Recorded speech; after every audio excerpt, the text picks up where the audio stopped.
Hey there folks, it's me TheTacticalBrit, and we're nearly a week away or a couple of days from Modern Warfare being released on all platforms. It's super exciting.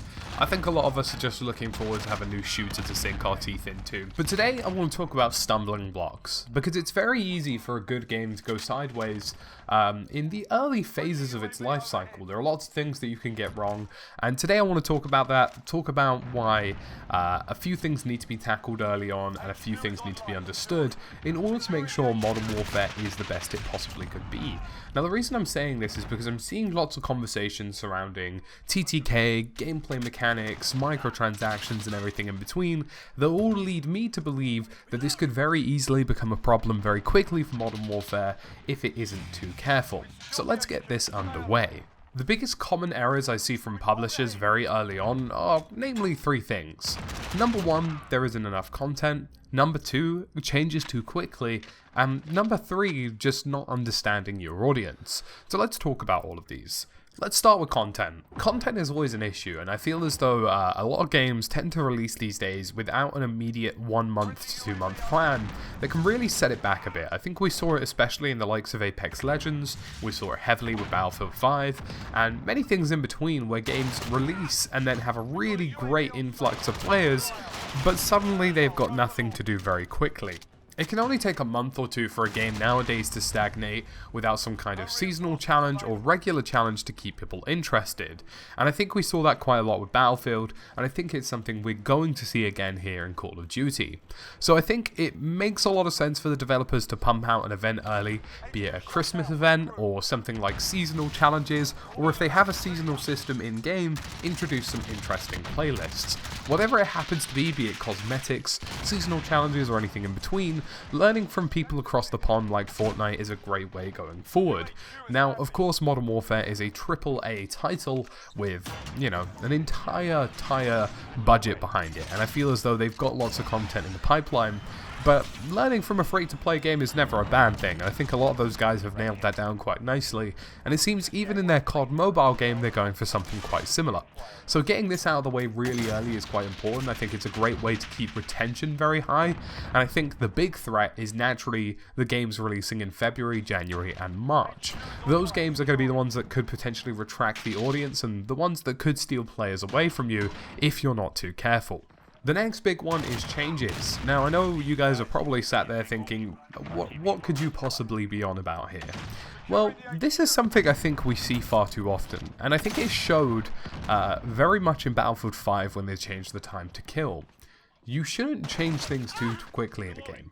Let it sit for a while. Stick to your guns. I think that's the best way I can describe it. Whether Modern Warfare is going to be doing anything too drastically different from other Call of Duties is a different question entirely. But if they do that, and they decide, for example, to not go with the minimap, or go with the minimap without red dots, for example, just stay that way. Don't listen to the horde of people. There are so many games where features could have been better had the developers not kind of backpedaled and really adjusted so early on. And I think it just goes to show that, in the whole, if you just take a little bit of time, give people a month or two, then you can see changes made. I think FIFA is doing this quite recently. Now, FIFA 20 has released with a few bugs, but they're not making any massive gameplay changes for the first month, and I don't think they will, because they did this in FIFA 19 as well. In FIFA 19, it took them a month or two to make any major changes, and I feel as though the developers over there have come to understand that waiting for the ecosystem to set in first before going for changes is the best way to go about things, and I hope we see this in Modern Warfare. Modern Warfare is going to have a very different playstyle, a very different kind of system in terms of mechanics, and it will be a very different setup to previous Call of Duties. But that doesn't mean it should be drastically changed very quickly if it doesn't live up to everybody's expectations. Give it a little time, let people get accustomed to what's going on, and eventually you'll see the results from that. And the final one is understanding your audience, and I think this is quite important because I feel as though there are a lot of games these days that kind of get hit and miss with the content they're providing because they don't really get what people want from them. I think Modern Warfare could fall into this category if they're not careful. Battlefield did this recently with cosmetics. I think we've seen a lot of people complain that they've been heading in the wrong direction. The burnt cosmetics look fantastic. I think those are probably the most recent additions to that game where people have gone universally, this is cool, I'm glad we've got this.